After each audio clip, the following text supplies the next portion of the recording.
Tehran, जहां supreme leader Ali Khamenei की शोक यात्रा महज धार्मिक रस्म नहीं बल्कि अमेरिका और इजराइल के खिलाफ गुस्से का सबसे बड़ा मंच बन गया।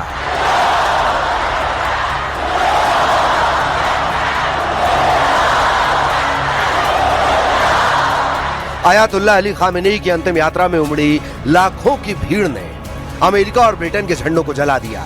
भीड़ के हाथों में ऐसे पोस्ट दिखे जिस पे लिखा था देयर विल बी ब्लड, मतलब वहां खून तो होगा। ट्रंप, जेडी वेंस और नेतन्याहू की तस्वीरों पर लाल सियाही से क्रॉस के निशान लगे थे।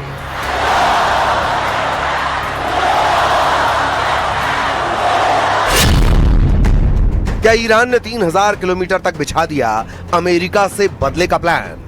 क्या तेहरान ने कर दिया 9 जुलाई को अली खामेनेई के बदले का ऐलान? क्या ईरान ने अमेरिका और इजराइल का खाड़ी में दाना पानी बंद करने का ब्लूप्रिंट तैयार कर लिया है?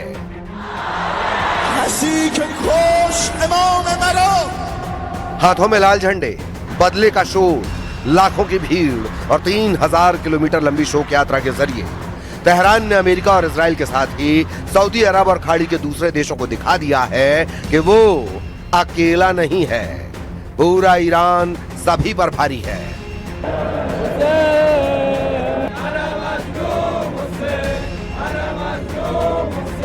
खुशी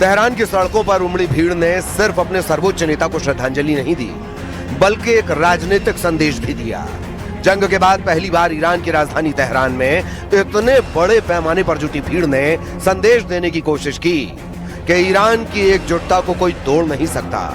यही वजह है कि अब दुनिया की निगाहें सिर्फ तेहरान पर नहीं बल्कि वॉशिंगटन, तेल अवीव और पूरे खाड़ी पर टिक गई हैं, क्योंकि सवाल सिर्फ सुप्रीम लीडर की शोक यात्रा का नहीं है।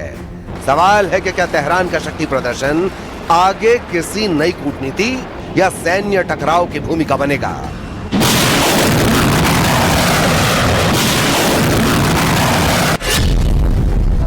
क्या 9 जुलाई को अली खामेनेई के अंतिम संस्कार के साथ ही तेहरान की सीक्रेट मिसाइल लॉन्च होगी? क्या 1500 किलोमीटर वाली रेंज मिसाइल खैबर शिकन से ईरान तेल लवीव को जलाना शुरू करेगा? या 1500 किलोमीटर रेंज वाली हाइपरसोनिक मिसाइल फतह से खाड़ी में यूएस बेस को निशाना बनाएगा? या 4000 रेंज वाली मिसाइल खुर्रम शहर से परमाणु युद्ध का ऐलान करेगा?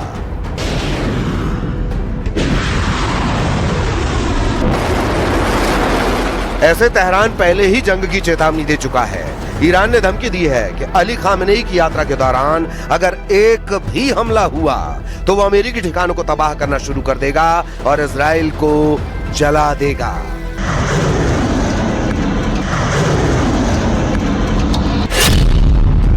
अली खामेनेई की अंतिम यात्रा में जुटी भीड़ ने अमेरिका से बदले का संदेश लिखा, लेकिन सबसे दिलचस्प तस्वीर ब्लैक बोर्ड पर लिखा एटॉमिक बॉम्ब शब्द था। तो क्या ईरान ने अमेरिका और इजराइल से बदला लेने के लिए कोई परमाणु प्लान तैयार कर लिया है? क्या ईरान ने अमेरिका और इजराइल की ख्वाहिशों के उलट एटम बम बना लिया है?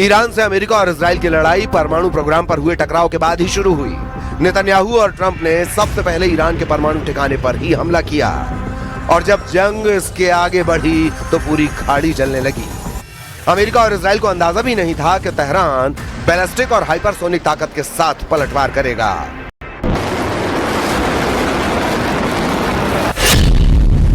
ट्रंप और नेतन्याहू बार बार दोहरा रहे हैं कि वो ईरान को कभी परमाणु ताकत हासिल नहीं करने देंगे, लेकिन अभी तक की डील में ईरान ने परमाणु शर्तों को सबसे आखिर में रखा है।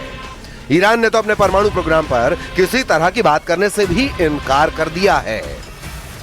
We want durable commitments that are verifiable and backed up by inspections that Iran will denuclearize their entire country. Some days actually more oil coming out of the Strait than came out before the war even started. So there's this element of the where the world oil economy is kind of getting back into gear. That's going to take a little bit of time, but you've already seen the prices come way down. America और Iran के बीच जून में 14 point पर समझौते हुए थे। इसमें Hormuz खोलने, अमेरिकी नाकेबंदी हटाने और ईरान की फ्रीज संपत्तियों को रिलीज करने पर सहमति बनी थी। लेकिन इसके बाद भी अभी तक दोनों देशों के बीच फाइनल डील पर कोई भी क्लियर स्टैंड सामने नहीं आया है। अंतिम समझौते के लिए दोनों के बीच अभी भी बातचीत जारी है। परमाणु प्रोग्राम पर अभी भी अमेरिका और ईरान में टकराव बरकरार है। तो सवाल है कि ईरान और अमेरिका में बातचीत आगे बढ़ेगी या मिडिल ईस्ट में अमेरिका और ईरान का टकराव सबसे बड़ा संकट बन जाएगा। ईरान का परमाणु मुद्दा अभी तक गर्म है। कई महीनों से मिडिल ईस्ट की राजनीति में ईरान और अमेरिकी टकराव की वजह से जंग की स्थिति बनी हुई है। ट्रंप कहते हैं कि ईरान कभी परमाणु हथियार नहीं बना पाएगा। नेतन्याहू कहते हैं कि ईरान को किसी भी कीमत पर परमाणु हथियार नहीं मिलना चाहिए।